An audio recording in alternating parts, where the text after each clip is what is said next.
सबैजनामा नमस्कार। यति बेला हामी अर्घाखाँची जिल्लामा छौँ। अर्घाखाँची जिल्लामा रहेको अर्घा भगवती मन्दिरमा आज ठुलो मेला लाग्छ। कोजागरत पूर्णिमाको दिन अर्घामा लाग्ने मेला हेर्नको लागि धेरै ठाउँबाट मानिसहरू आउने गर्नुहुन्छ। आज अर्घामा निकै ठुलो भिडभाड लाग्छ। हामी त्यो ठाउँमा जाँदैछौँ र यहाँ बाटो निकै भिडभाड छ, तपाईँले यो देखाइरहेको छु। यति बेला हामी अर्घा भगवती मन्दिरमा जाँदैछौँ। कोजागरत पूर्णिमाको दिन उक्त ठाउँमा ठुलो मेला लाग्छ। बाटोभरि मानिसहरू देख्नु सक्नुहुन्छ।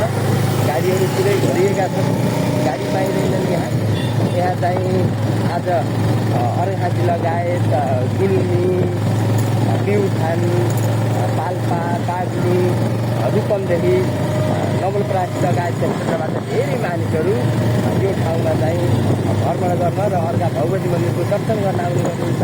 अर्घा भगवती मन्दिरको दर्शन गर्ने र त्यहाँ लागेको मेला हेर्ने सराहना यो ठाउँमा जाँदैछौँ। मैले आज तपाईँलाई त्यो दृश्य देखाउनेछु। ठाउँको दृश्य देखाउँदै तपाईँलाई मैले अर्घा पुर्याउनेछु।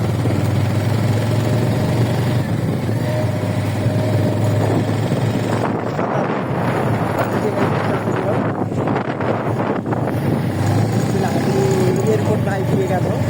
अर्घाखाँची जिल्लामा बन्न लागेको एयरपोर्ट हो। राम्रो सुन्दर ठाउँमा छ र लामो समयदेखि यो निर्माण हुन सकेको छैन।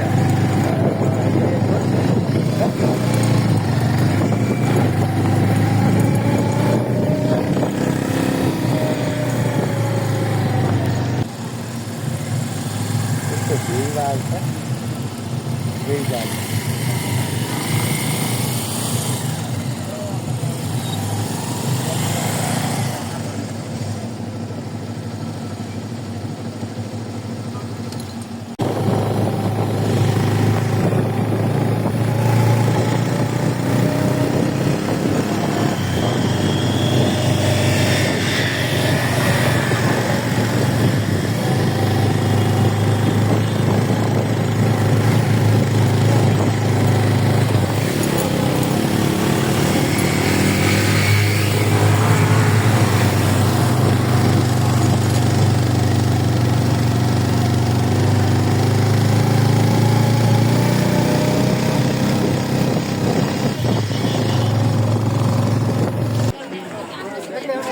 अर्घाखाँची जिल्लाको अर्घा भगवती मन्दिरमा आज कोजागरत पूर्णिमाको दिन ठुलो मेला लाग्ने गर्छ।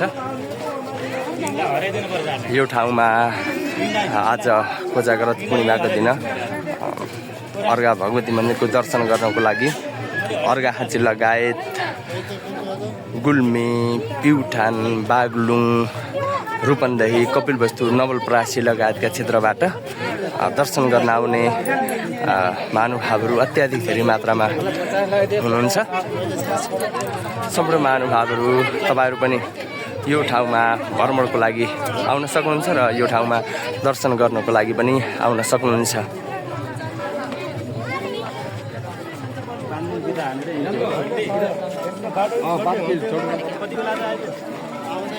अर्घाखाँची जिल्लाका मुख्य पर्यटकीय स्थलमध्ये यो पनि निकै अगाडि रहेको पर्यटकीय स्थल हो।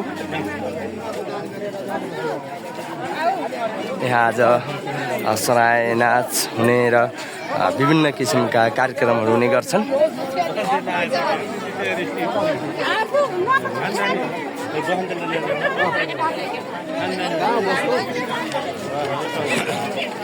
आज अर्घा मन्दिर त्यसै गरी मसुरीबाट रानीगैरामा ठुलो भिड लाग्ने गर्छ। मैदानमा पनि अत्याधिक धेरै मानिसहरू देख्न सकिन्छ आजको दिन।